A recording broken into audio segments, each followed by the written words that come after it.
Seja muito bem-vindo a mais um episódio do Trespacast Cultura Local, podcast que criamos para preservar as memórias, principalmente da cultura de Três Passos, capital da região celeiro, através de entrevistas com personagens que justamente se relacionam com esse ambiente cultural do nosso município. O Trespacast, nessa segunda temporada, está sendo possibilitado através da Política Nacional Aldir Blanc de Fomento à Cultura, a PNAB, Lei Federal número 14.399/2022. São recursos do governo federal disponibilizados a partir do edital número 07/2024, do município de Três Passos, Secretaria de Educação, Desporto e Cultura, Departamento Municipal de Cultura. E eu tenho o privilégio hoje, a alegria de estar recebendo aqui para essa entrevista, para esse episódio, um grande amigo, professor também, do ensino médio, com quem eu tive o privilégio de conviver e até esse exato momento também a gente convive, talvez não com a mesma disponibilidade ainda, mas sempre que a gente tem a oportunidade, a gente está em contato, em conversa. Professor Luiz Gustavo Graffiti, além de professor, historiador, escritor, e que vai conversar um pouquinho conosco sobre aspectos aí históricos aqui do nosso município de Três Passos, da nossa cultura. Mas antes de mais nada, Guti, gostaria que tu se apresentasse para quem nos acompanha nesse episódio. Seja muito bem-vindo aqui ao Trespacast. Obrigado, Vini. Boa noite a todos. Satisfação receber um convite de um grande aluno do Espírito Santo, né? Saudoso Espírito Santo, né? O Colégio das Freiras. E que bom que estamos tocando essa parte cultural. É tão difícil fazer cultura, às vezes, nos municípios, né? E a gente sente que existe como é que eu posso dizer? Um movimento, assim, meio que federal, né? Um movimento no país todo. E os municípios são a ponta de lança desses projetos que vêm, né? Eu sou professor há 25 anos, né? Sou professor de História, sou formado pela Universidade de Santa Maria. Todo professor de História é um historiador, né? E trabalho no município, trabalho no estado, né? E escrevi um livro em 2004. E estamos aí, né? A gente trabalha com história, trabalha com projetos ligados à cultura, trabalha com projetos ligados ao turismo, né? Nunca estamos parados, na verdade, né? Eu acho que só vamos parar quando morrer, porque eu tô vendo que eu vou me aposentar e a gente já estava conversando que queremos fazer projetos e temos projetos e vamos continuar, né? Isso é muito bom, né, Guti? Isso quer dizer que a gente está sempre estimulado, ainda mais quando é para falar sobre cultura. Guti natural de Três Passos, né, Guti? Nascido em Três Passos, há 62 anos. Certo. E Três Passos é uma cidade ímpar. Eu sempre digo que, parafraseando Las Vegas, né, é a pequena maior cidade da região, né? É uma cidade pequena, mas nós temos 25 mil habitantes. É uma cidade que já mostrou a que veio, né? Tem história. Comemoramos 80 anos de emancipação política o ano passado, né? Temos um comércio pujante, temos uma indústria boa, o povo é trabalhador, é hospitaleiro, né? É uma boa cidade para se viver, né? Eu acho que dificilmente vou sair daqui, né? Tá certo. A parte, esse período que estudasse lá em Santa Maria, praticamente morou sempre aqui por Três Passos. Sim, eu morei em Porto Alegre 2 anos, morei em Santa Maria 6 anos, né? E depois voltei para Três Passos e a gente decidiu de ficar por aqui, né? E eu acho que foi uma grande decisão, né? Porque os ares aqui são bons, né? A gente gosta daqui. Se conhece todo mundo, né? É uma tranquilidade para viver. Você é bem atendido em todos os lugares, onde você vai, no comércio, com os amigos, tudo, né? É fácil de conviver. Ou seja, é uma grande pequena cidade mesmo, né? Ou uma pequena grande cidade, né? E esse aspecto de ser uma cidade hospitaleira, isso aí vem desde a formação, mais ou menos, desse nosso território que hoje se estabelece como Três Passos. Gostaria que tu trouxesse para o nosso público, assim, alguns apontamentos históricos da formação aqui de Três Passos, inclusive da própria colônia militar do Alto Uruguai, que foi também fundamental aqui nesse aspecto aqui na nossa região. Enfim, fica bem à vontade para nos trazer alguns elementos. Vini, que bom que nós vamos começar por aí, porque daí eu já posso falar de um projeto que eu estou tocando agora junto à SMEC, que é o City Tour escolar. Perfeito. Tá? Nesse City Tour escolar, as escolas agendam as turmas, né? E eu saio para dar uma volta com um ônibus escolar, né? Da prefeitura, claro, né? Em torno de 1h40, 2 horas, a gente dá uma volta por Três Passos em alguns pontos que poderiam ser de atração turística, né? Então, esses jovens ainda, eu atendo do 3º ano ao 3º ano, né? O 3º do fundamental ao 3º do médio. Esses jovens, então, a gente sente que eles não têm muito conhecimento, né? Foi trabalhado na escola, mas em loco eles não viram nada, né? Então, a gente vai e mostra alguns lugares. Os lugares que eu mostro, por óbvio, né, são o Marco dos Três Passinhos. E ali, uma das coisas que eu coloco e insisto em colocar, que todas as cidades são hospitaleiras. Todas. Porto Alegre, Nova York, Horizontina. Três Passos também. Só que Três Passos pode ser mais hospitaleiro porque ele nasceu com essa marca de hospitalidade, de receber bem o viajante, né? Aonde? Nos Três Passinhos, onde tinha água, né? Então, eu insisto que essa marca de hospitalidade, né? E que é uma marca da cidade que a gente leva aí por 80 anos e que pode levar por mais 80, com certeza, né? A respeito da colônia militar, ela é realmente o primeiro marco de civilização aqui na nossa região noroeste, né? É a colônia militar do Alto Uruguai, que é de 1879. 1879, então, a União, né, o Brasil, o Império do Brasil, né, ainda era Império, né, eles decidiram fazer 5 colônias militares ao longo da costa do Rio Uruguai, né. Isso, claro, para garantir a posse da terra, né, porque a gente sempre estava disputando com os castelhanos, né.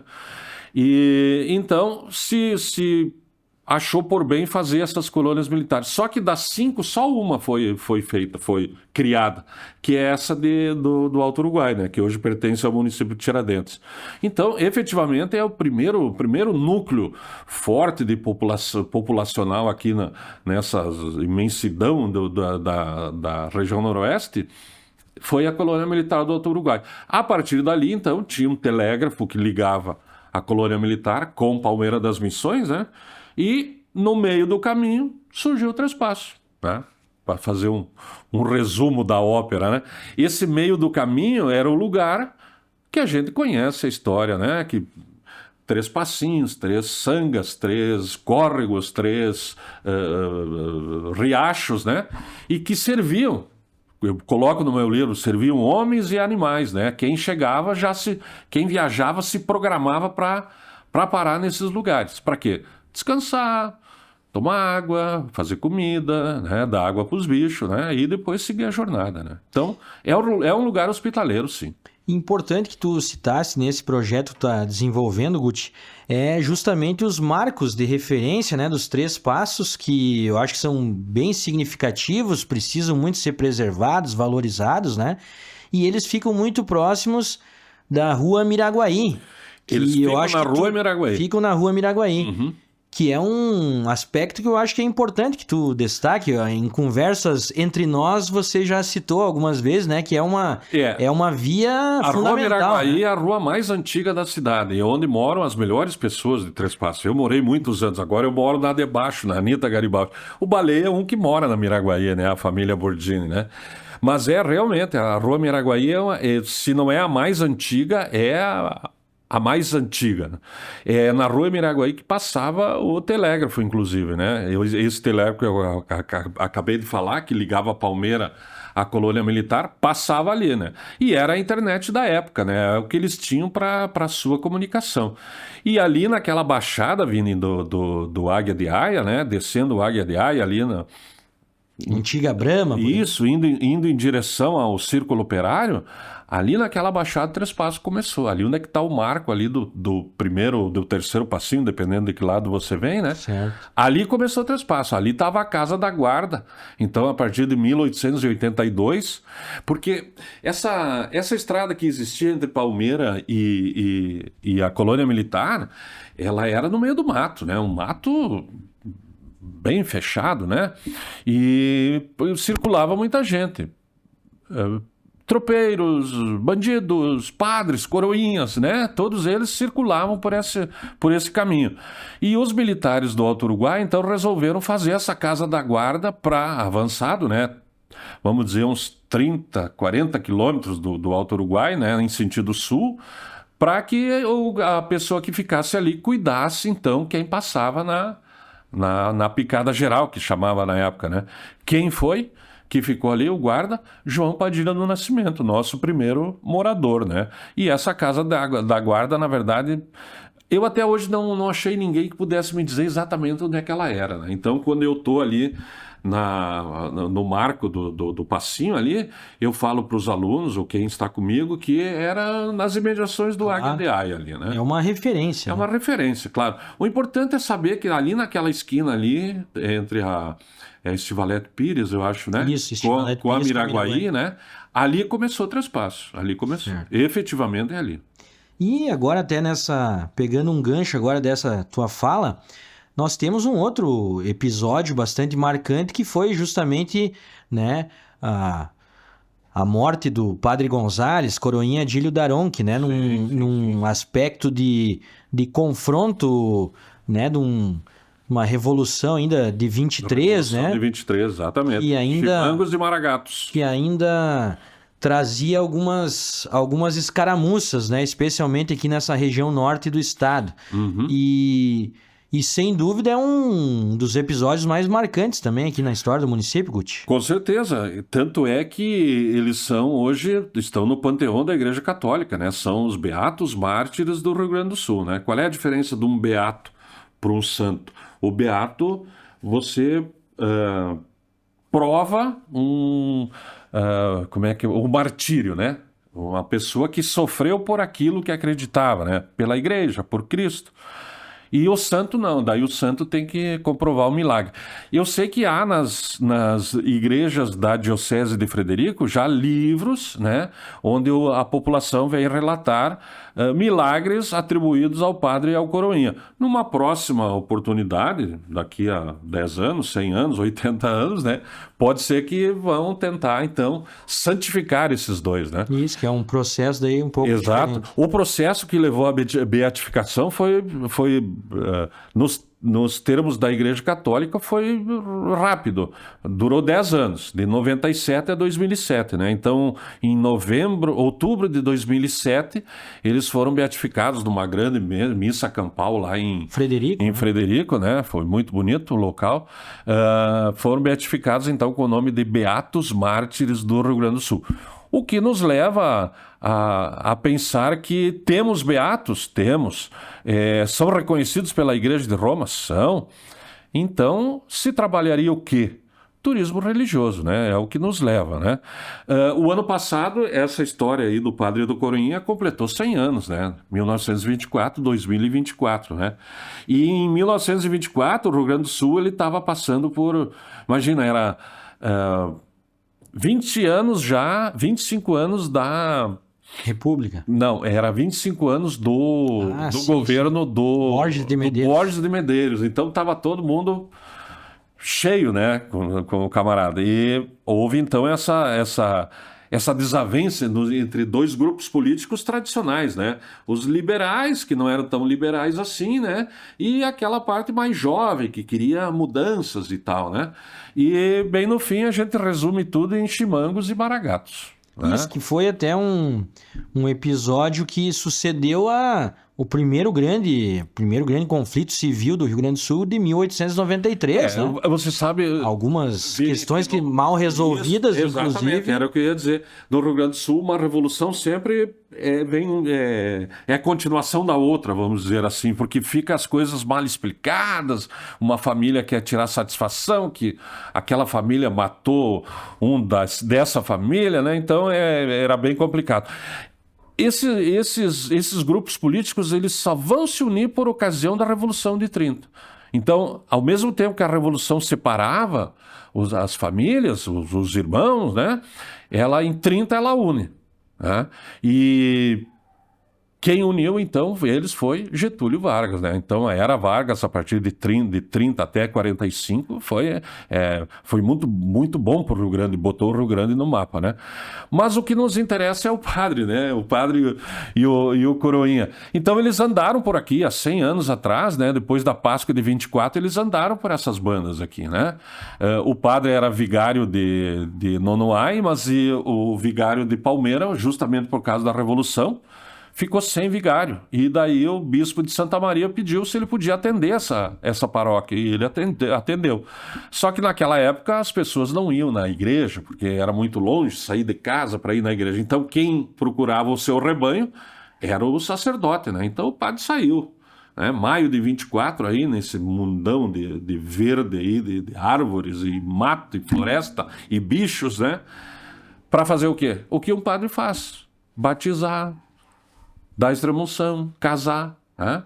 E como o padre... Eu entendo, Vini, que o padre era uma pessoa muito dinâmica, né? Uma pessoa que realmente incomodava as autoridades. Né? Então, se a autoridade não fazia alguma coisa, ele juntava a comunidade, ia lá e fazia. Né, decidia. E isso vai criando o ódio, né, principalmente dos teus cupinchas lá de Palmeira. Como é que era como é que era o nome do... Leonel Rocha? Não. Não, sim, o Valzomiro Dutra. Valzomiro Dutra. Coronel Valzomiro Dutra. Valzomiro Dutra. Ele era major, eu acho, antes. Depois ele foi promovido, né? E esse que era a liderança borgista, né? Borgista, claro. Legalista. O teu bisavô... Meu bisavô, né? O Leonel Rocha era o oponente. Era o oponente, né? Era o pé com palha e o pé sem palha. Eu me lembro dessa história também. Então, esse Valzomiro Dutra é o responsável para dar a ordem, né? De Palmeira ao Uruguai. Por onde? O telégrafo, né? Então, no dia 20 de maio, de 20 para 21 de maio, sai 5 cavalarianos lá do Alto Uruguai atrás do padre, né? E do Coroinha. A ordem era simples, matar o padre, né? Porque matar aqui nessa imensidão verde aí, ninguém ia nunca saber, né? E não encontraram ele aquela noite, só vão encontrar ele no outro dia. E vão justamente onde hoje tem o santuário, é como tá ali, tem aquele monumento na entrada, né, que eles estão amarrados nas árvores, é exatamente como aconteceu. Foram amarrados em 2 árvores separadas. Capão de mato, né? Num capão de mato, 2 tiros, um em cada um, morreram. Vão ficar no mato até dia 23, né, de 21 a 23, 3 dias do mato, e nenhum bicho vai tocar eles. Então já se atribui aí um milagre, né? Esse local, então, vai começar a receber gente, né, para pedir graça, acender uma vela, né? E vai indo até a gente chegar, então, em 95, né, 1995, quando eles resolvem, então, fazer o processo que vai a Roma, né? E em 2007, então, eles são beatificados. Vem o Frei Paolo lá de Roma, né? E diz que isso aqui é o chão sagrado, né? E é assim que se trabalha hoje, né? O chão sagrado de Três Passos, onde se derramou sangue por Cristo, né? Às vezes, quando a gente trabalha essa questão do turismo religioso, eu sou católico, né? Mas eu não quero puxar brasa pro assado de católico nenhum, não quero nem entrar nessa discussão, né? Mas eu entendo que o turismo religioso beneficia todo o grosso da população, não vai beneficiar só os católicos, né? Porque o camarada que vem a Três Passos para conhecer a história, né? Ele vai botar gasolina, ele vai dormir no hotel, né? Ele vai fazer uma comprinha, vai num restaurante, né? Então ele vai deixar um dinheiro aqui. Isso é turismo, né? Isso é turismo. E outra coisa, Vini, isso eu aprendi lá em 95, quando a gente trabalhou com as primeiras oficinas de turismo em Três Passos. O turismo regional tem que funcionar interligado. Tá? Qual é a maior atração turística da região? O Salto do Iucumã. Então as pessoas que vêm para o Salto, elas vêm para o Salto. E depois do Salto elas vão para onde? Um roteiro, né, Guti? Claro. Vão a Três Passos, ver o santuário, vão a Crisumal, ver o Castelinho, vão a Maitá, ver a cascata, né? Tem vários... Agroindústria, né? Tudo mais. Tem várias atrações, mas só vai funcionar se funcionar junto. E só vai funcionar se as administrações apostarem no turismo. Sim, e ainda com a vantagem nossa que os municípios são muito próximos, né? Então isso também Uma beneficia região pequena, muito. uma região que tem tudo para. E é uma região igual, né? Nós somos. A população que tem aqui é a mesma de Esperança, é a mesma de Portela, com poucas diferenças, né? É alemão, italiano, pouco de polonês, um pouco de árabe, não podemos esquecer os nossos amigos árabes, né? Enfim, claro, tem o elemento nativo, tem o chamado brasileiro, né? Tudo isso foi se misturando e formou essa gente bonita aí que nós temos na região, né? Tem uns feios, claro, né? Jairo Rentes, por exemplo, para mim. Mas, Guti, nós chegamos a 1944, né? Que foi, então, marca a emancipação de Três Passos, de Palmeira das Missões. E gostaria que tu comentasse, assim, justamente de famílias, pessoas que, nesse momento aí, vieram aqui para o nosso território. Eu sei que tem um aspecto também do frigorífico aqui em Três Passos, que também Sim. importante nesse contexto todo. Como é que tu pode nos resumir um pouquinho dessa parte da nossa história? Vocês já ouviram, tu já ouviu falar, quando a gente está conversando com as pessoas de idade, né, que elas dizem, naquela época era proibido falar alemão. Já ouviu isso, né? Com certeza. É bem a época da Segunda Guerra, né? 39 a 44. Então a gente tem que entender que Três Passos se tornou um município no contexto da Segunda Guerra, né? Ou seja, era levar autoridade nos núcleos imigrantistas onde não tinha autoridade. E esses núcleos imigrantistas, aqui no sul pelo menos, era alemão e italiano, né? Japonês seria mais São Paulo, daí, né? Não tivemos aqui uma colônia japonesa expressiva, né? Mas italianos e alemães, sim. Então, levar autoridade, levar delegado, levar juiz, levar policiais, né? Dentro desses núcleos imigrantistas para que não acontecesse a traição, a quinta coluna, né? Aquela preocupação. Então, hoje nós temos 497 municípios. Três Passos foi o 92º. Então, estamos entre os primeiros 100 municípios do Rio Grande a serem criados, né? E do município de Três Passos nasceram os outros 20 municípios, então, da região celeira, né? Então, é no contexto da Segunda Guerra que a gente tem que entender a formação do município de Três Passos, né? E é também nesse momento, então, que se intensifica a colonização, que vem gente, então, da Alemanha, sempre teve gente vindo, né? Mas se intensifica porque eles vinham da fronteira da região noroeste, né? Tipo Ijuí, Panambi, Passo Fundo, né? Que ficam na beira da região noroeste. Esses continuam vindo, mas vai vir gente também lá, as chamadas colônias velhas. Lajeado, Estrela, São Sebastião do Caí, né? Aquele lado lá, Sapiranga. Eles também começam a vir para cá. Para quê? Terra. A terra era barata, então eles vinham atrás de terra. Então me calcula assim, ó, quanto é que é uma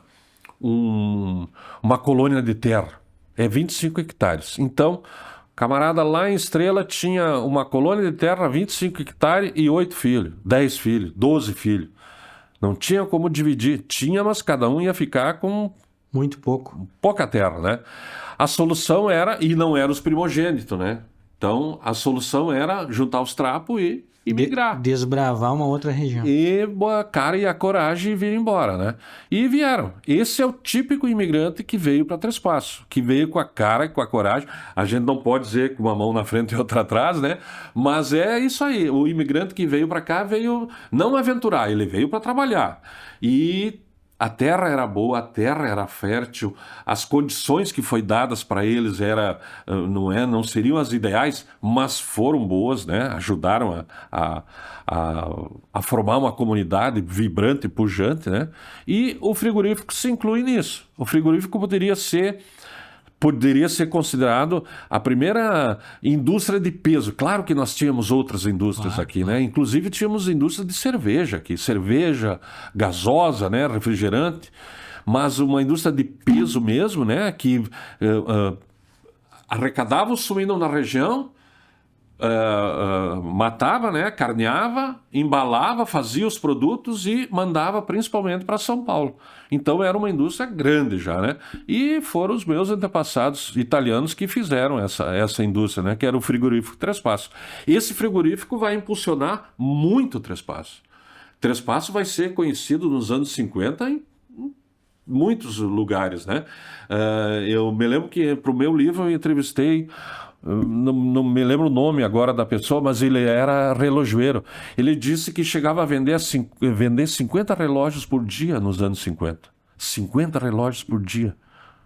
Tá entendendo? Muita coisa. Então era uma região muito pujante, era uma região muito próspera, né? Que tinha muito a crescer. E a soja dos anos 60, 70, ela veio então para cristalizar, para consolidar essa ideia de pujante, né? De crescimento. Certo. E avançando um pouquinho aqui nesse aspecto histórico de Três Passos, eu acho que nós não podemos deixar de tocar no assunto que foi um período bastante duro, não só aqui, para o nosso município, a nossa região, mas em todo o Brasil, que foi o período da ditadura militar, imposta aí através de um golpe em 1964.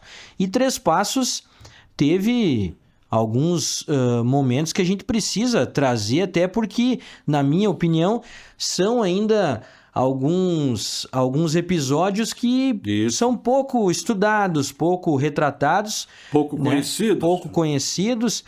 O primeiro deles em 1965, né, a chamada Guerrilha de Três Passos, que é o primeiro levante contra a ditadura no Brasil.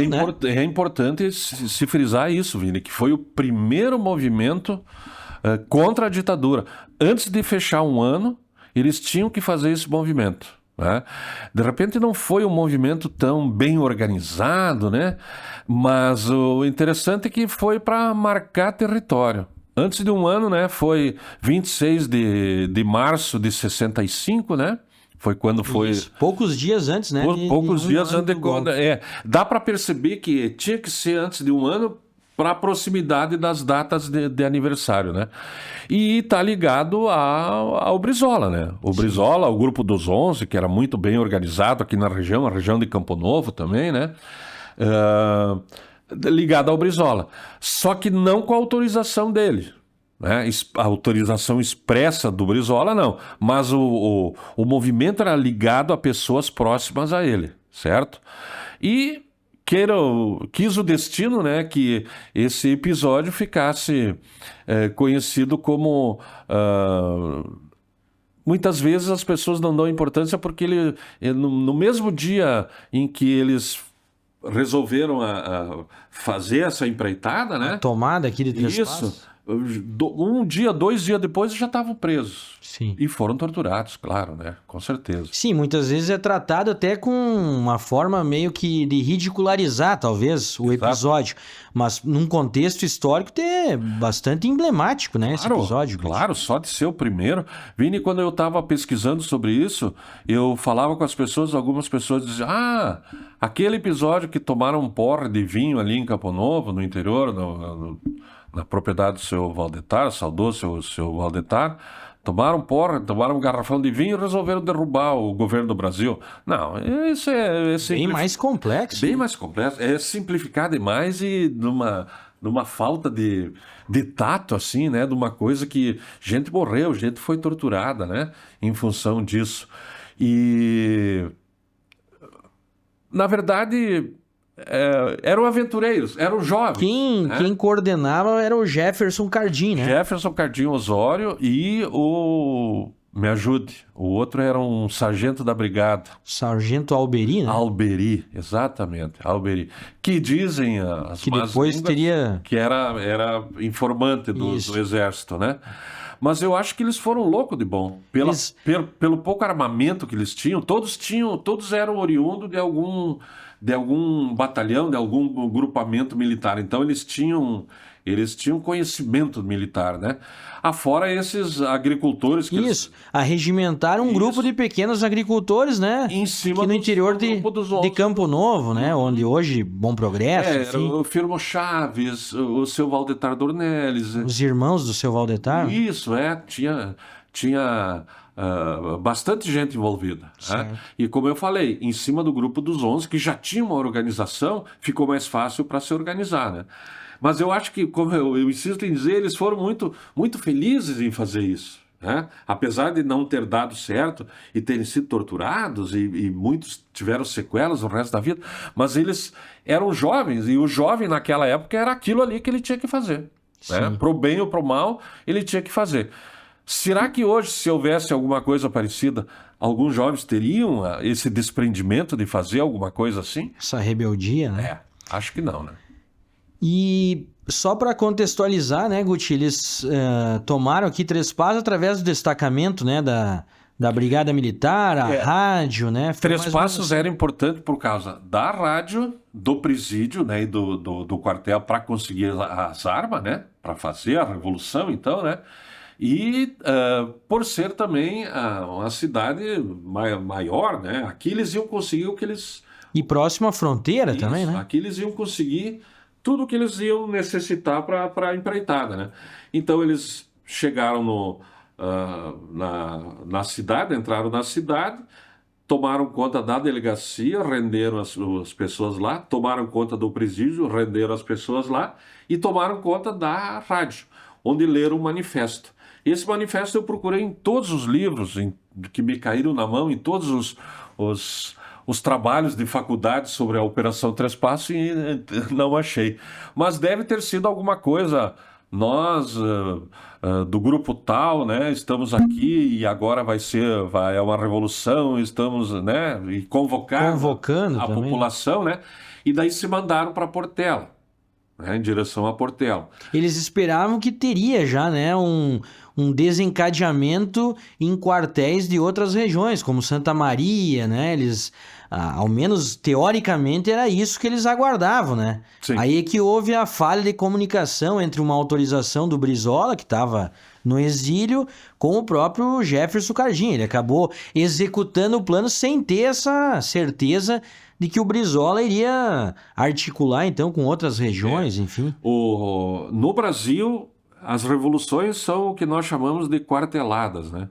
Então, revolta um quartel, aí o outro revolta também, o outro revolta, vai caindo como se fossem dominós, assim, vamos dizer, né?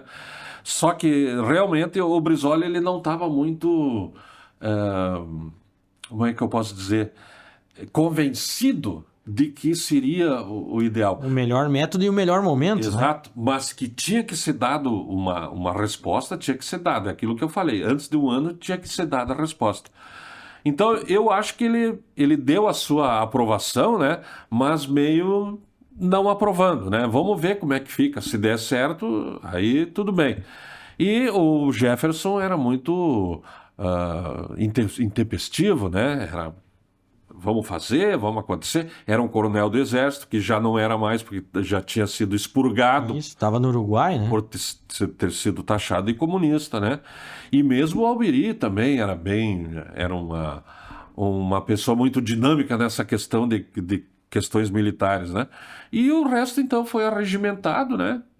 E foram à luta, né? Isso, acabaram sendo capturados lá no Paraná, né? Lá no Paraná. O primeiro ditador, o Castelo Branco, estaria lá, né? Num evento. Tem toda uma história de inauguração da ponte de Foz, né? Isso. Que eles iam até lá para sequestrar o presidente. Nas pesquisas que eu fiz não tem nada, não fica evidente isso, né? Não fica comprovado. Na verdade, eu insisto com essa tese de que era uma resposta dentro de um ano. Certo. Tá? E vamos à luta e vamos pegar em arma e se vamos morrer, aí vamos morrer mesmo. Né?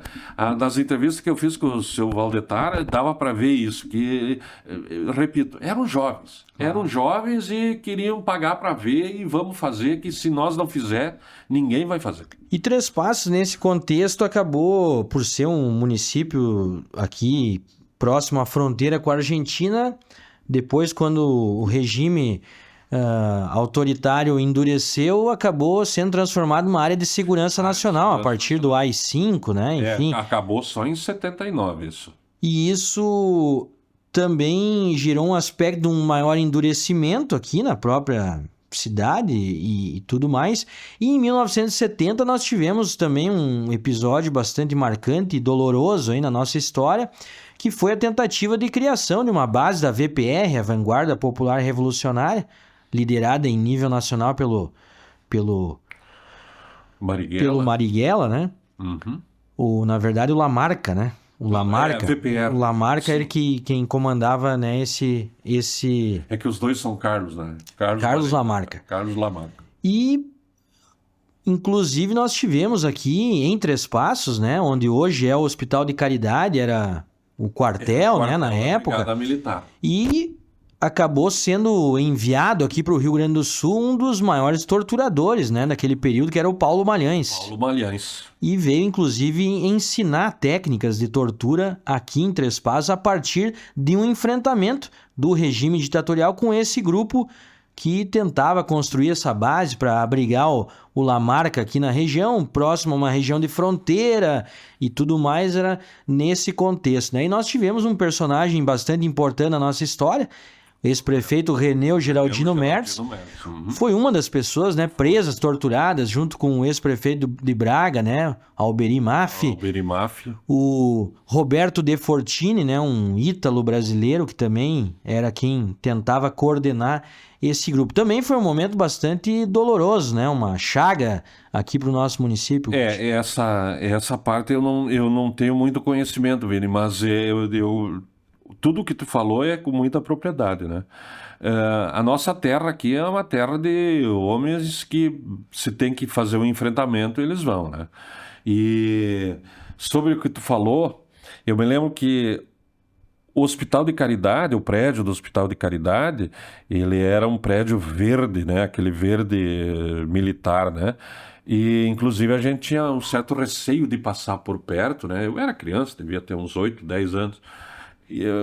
Por causa que tinha muitos militares na rua nos anos 70 aqui em Três Passos, nos anos 60, nos anos 70, né? Por abrigar justamente o quartel da Brigada Militar, né?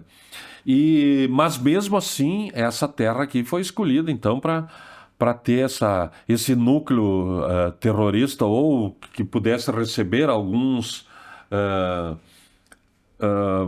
companheiros, né, que estavam Militantes, sendo perseguidos no centro do país, né, se esconder aqui, porque nos anos 70 isso aqui continuava sendo, né, muito mato.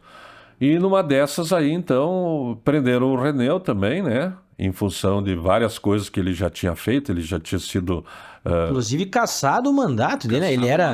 Ele havia sido eleito vereador, até para que o pessoal também que nos acompanha aqui tenha noção, né, Guti, por ser considerado uma área de segurança nacional, Três Passos ficou de 1959 até 1985 sem poder eleger o prefeito. Haviam apenas eleições para a Câmara de Vereadores. Isso. Né, nesse meio tempo aí. E na eleição ali de 68, 69, o Reneu havia sido eleito vereador mais votado do município. E acabou depois, então, nesse episódio, em 1970, teve um mandato cassado, foi preso, foi torturado, junto com esses outros militantes aí.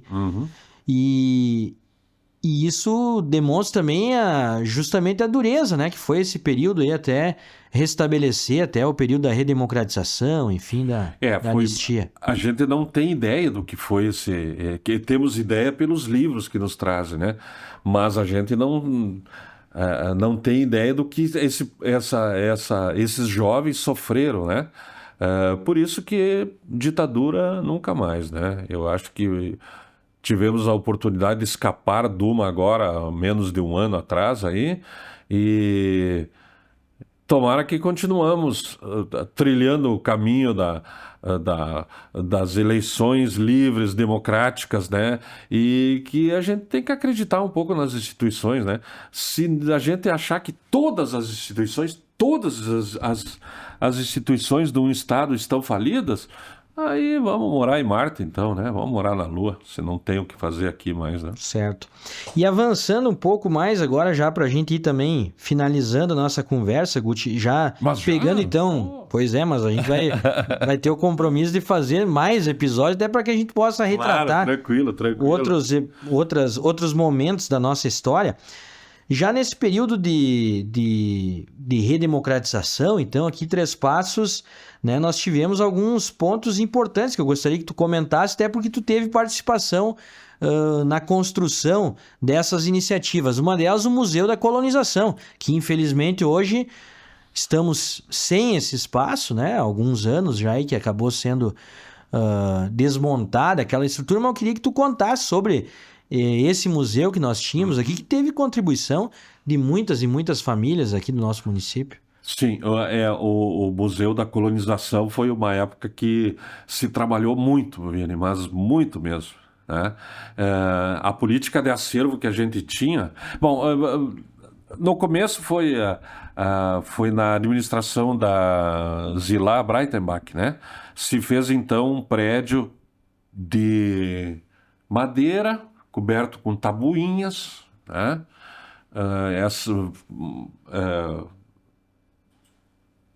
Ele era uma réplica de uma casa colonial alemã, né?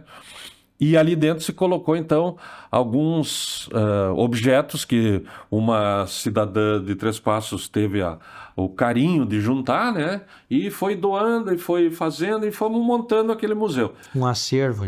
Só que era um lugar que entrava água, que, né, era bem, bem ruim de trabalhar. Tanto é que tiraram as tabuinhas e botaram as telhas depois. E eu insistia em dizer que um museu não era isso, o museu era para preservar. Então, aquele prédio não poderia ser um museu, né? Daí, quando ampliaram do mesmo jeito, né? Então, aí já faltou uma política séria em direção a esse museu. Nós queremos um museu? Queremos. Então, tem que ter uma área para fazer a exposição, tem que ter uma reserva técnica, tem que ter uma área para fazer reservas itinerantes, nós temos que ir nas escolas, tem que ter um auditório, então teria que ter um prédio dentro da FEICAP lá, que era onde ele estava localizado, que fosse realmente uma coisa que pudesse chamar de museu. Até para conservar as peças também, né? Tem que ter o próprio ambiente, né? O clima ali, tudo isso tem que ser levado em consideração. Tudo isso, ainda mais se vai ser um museu moderno e que queira atrair pessoas para vir, porque qual é a ideia de ter um museu? Que as pessoas venham ver o que tem ali, né? Então esse museu, ele já começou meio errado, assim, digamos, né? Eu me lembro que eu mesmo, quando eu trabalhava lá, eu mesmo que fazia a limpeza dos cupins que tinha, né? Passava lá um produto e ia indo. Depois, quando foi andando as administrações, aquilo ficou meio que abandonado, né? A política de acervo já não era uma política séria, se recebia até TV, e as pessoas ligavam, tô limpando meu porão, vem ver o que tu quer. Isso não é muito mais como um descarte do que... Um descarte, um lixo mesmo, na verdade. Com certeza. Né? E os cupim comendo, né? Aquela madeira, aquela coisa toda foi sendo comida e quando viram o prédio já não era mais praticável para as pessoas, não tinha o mínimo de segurança. Aí derrubaram, guardaram o acervo, né? E está guardado até hoje, certo? Recentemente, a família dona da esquina da AMA, da antiga AMA, ali na descida que vai para o ginásio, doou para o município aquela esquina ali, né? Que ali é para sair o museu. Mas aí depende da administração local de tocar isso aí, né? E a gente torce que se possa ter novamente um espaço, porque... Lógico. Três Passos, justamente por ser a cidade referência, toda essa história, precisa ter um espaço adequado e valorizado. E uma coisa moderna, um museu moderno, um museu, olha, que seja pelo menos uns 30% do museu da PUC lá de Porto Alegre, né? Sim. Que é um museu muito interativo. O museu tem que ser interativo. Não pode tocar no objeto. Não, então inventa uma história lá que ele possa ter acesso àquele objeto. E hoje, com tanta tecnologia à disposição, né? Claro. O Museu de Santo Ângelo é um espaço que eu conheci há pouco tempo que também passou por toda uma reforma, e pode servir também de O referência. museu que tem em Horizontina, da John Deere, também é um museu bem com moderno, né? certeza. Então nós temos que pensar, se vamos fazer um museu? Vamos. Não adianta só construir uma casa ou reformar aquela que foi doada e botar uns cacarecos para dentro lá e as pessoas vão uma vez e não vão mais. Por quê? Porque não tem atração, né? O museu tem que ser uma coisa viva, né? E outra, tem que ser criado uma associação de amigos do museu que vão estar permanentemente usando o museu para fazer Isso. todo tipo de atividade. Uma curadoria também, né? Exato. Aí ele se torna um organismo vivo, uma coisa viva dentro da sociedade. Senão é mais um prédio velho. Sim. E prédio velho em Três Passos, infelizmente, eles derrubam, né? Pois é. Temos esse aspecto. Eu vou propor para os vereadores uma lei de tombamento. Espero que entendam o que é tombamento daí também, né? Guti, para a gente finalizar aqui, rapidamente gostaria que tu comentasse sobre a Casa da Cultura, que eu sei que tu participou ali do início, enfim, desse embrião do projeto da Casa da Cultura. E depois queria que tu comentasse também, na tua visão, a tua avaliação sobre 2 eventos culturais que foram formados aí nessa última década, né? O Festival de Cinema de Três Passos, o Cine Rock, né? A tua opinião da importância disso, inclusive no contexto do nosso Cine Globo aí, que completou aí também 70 anos. Vamos pela parte final aqui. Vamos falar do cinema e dos eventos. Eu acho que o cinema, o Cine Globo é o coração de Três Passos, né? E agora com essa revitalização que o Maninho fez aí, isso aí ficou muito bacana. Nós temos que nos orgulharmos de sermos trespassenses e termos um cinema de calçada aqui, né? Esse cinema dos anos 50. E a bênção ao seu Levi, o seu Abraão Levi, que veio aqui, e outro peitaço também, né? Imagina botar um cinema no meio do mato nos anos 50. Isso era o cinema, esse era o Cine Globo dos anos 50 aqui, né? E deu certo, né? Os anos 70 era um ponto de referência, era um ponto de encontro da juventude, né? Cinema às 2 da tarde, matiné, às 6 da tarde, às 8 da noite. Filas quilométricas. Filas quilométricas. Os filmes levavam às vezes até um mês, 2 meses, às vezes até um ano para chegar aqui, mas chegava, né? Então se via Mazzaropi, Teixeirinha, Faroeste, Porno Chanchada Brasileira, Kung Fu, Bruce Lee, né? Todo tipo de filme que fazia a alegria da garotada. Eu me lembro muito bem da Noite do Troco. A Noite do Troco tu pagava, na terça-feira de noite, tu pagava um ingresso, né? Meio ingresso, e assistia uma Porno Chanchada Brasileira e um filme de Kung Fu. Isso era a programação e saía conversando ainda sobre os filmes, né? Então, esse cinema é a alma, é o coração de Três Passos. Não pode ser fechado nunca, tá? Graças a Deus que o saudoso Roberto Levi conseguiu manter e não caiu na esparrela de alugar para uma igreja. E atualizando o que o cinema tem, o que o Cine Globo tem esses 2 eventos que tu citou, né? Que é o Cine Rock, que já está consolidado, né? Tem até o Instituto de Rock agora, né? Está consolidado como evento, vem gente de todo o Brasil tocar aqui, né? E o Festival de Cinema, então, nem se fala, está mais consolidado ainda. Só que não se pode parar. São coisas que cada ano tem que inovar, cada ano tem que trazer coisas novas e horizontalizar esses dois eventos. Quanto mais gente participando, quanto mais escolas, mais universidades, mais profissionais, né?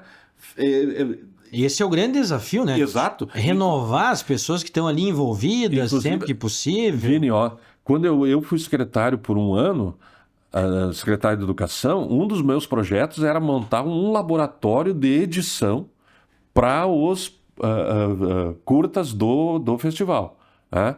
Que numa escola ou em algum outro lugar teria um laboratório moderníssimo para que se pudesse produzir... Sim, fomentar, né? Em série, de balaio, filmes curtas, longas, né? E onde é que seria feito isso? Nas escolas. E hoje se faz isso, né? Sim, nós temos só falta o laboratório. E é esse encadeamento que tem que ter E esse encadeamento para que o festival tenha o seu propósito mesmo, de fato, que não é só o festival naquela uma semana em que ele é realizado, mas que ao longo do ano se tenha todo Exato, e que o jovem que vem e que faz cinema naquele período vá ao cinema durante o ano Isso. todo. Se cria esse público Claro. também para que esteja Exatamente. debatendo. Mas o Cine Globo eu acho que é uma das melhores manifestações, das maiores manifestações culturais que nós temos no município, com certeza. E esses 2 eventos só vêm agregar, com certeza. Certo. Casa da Cultura? A Casa da Cultura. A Casa da Cultura ela foi formada também Minto, eu ia dizer do governo da Zilá, foi no governo do Beto Canova, né? 2007, se não me falha a memória. 2006 ou 2007? Eu me lembro que o secretário de Cultura do Estado era o PSDB que estava governando, era a Ieda Crucius, eu acho, se não me engano. E o secretário gostou muito aqui de Três Passos, gostava muito da Dona Zilá, então nós tivemos muitos cursos, muitas ideias de como fazer essa Casa da Cultura, né? Só que também era uma coisa que estávamos engateando. Eu me lembro que uma das coisas que eu fiz foi o Show das 4. Eu lembro, aos sábados? Né? Aos sábados, quando o comércio abria, Dia dos Pais, Dia das Mães, algum evento no final de semana, a Casa da Cultura oferecia um evento, um showzinho, né? De bandas da cidade, de gurizada que quisesse tocar. Algum gaiteiro, algum violeiro, tudo isso foi sendo gestado e alguma coisa aconteceu, né? Só que depois aí já entrou outra administração, já tinha outro pensamento, né? Mas graças a Deus hoje a Casa da Cultura existe, né? Ela está ali, está sendo tocada pela Andréia Baraldi, eu acho que está muito bem tocado. Tem essas leis todas que nós conversamos aí, que antes não tinha, né? Que dão um incentivo muito grande para quem quiser fazer alguma coisa, se aventurar alguma coisa na área de cultura. E eu acho que Três Passos está indo no caminho certo do empreendedorismo cultural. Que é algo que no Brasil faz muita diferença em muitas regiões. Com certeza. Tem que se apostar muito nisso. Guti, muito obrigado, tá, pela tua participação aqui, um privilégio, professor, amigo, né, a gente conversar aqui sobre vários aspectos aqui do nosso querido e amado Três Passos e que a gente possa ter outras oportunidades também para aprofundar algum assunto que tenha ficado um pouco mais superficial, mas a ideia desse primeiro bate-papo, dessa primeira conversa era justamente poder abranger o máximo possível aqui. Beleza, Guti? Muito obrigado. Eu gostei muito, Vini. Obrigado. Me convide mais vezes que eu venho. Tá? Podemos falar de Inter e Grêmio? Não, acho melhor que não. Né? Melhor não. Vamos ficar com Três Passos e Atlético. É a única que está ganhando agora. Com certeza. Falou. Um abraço ao Guti, um abraço a você que nos acompanhou em mais um episódio do Três Pacast nesta segunda temporada.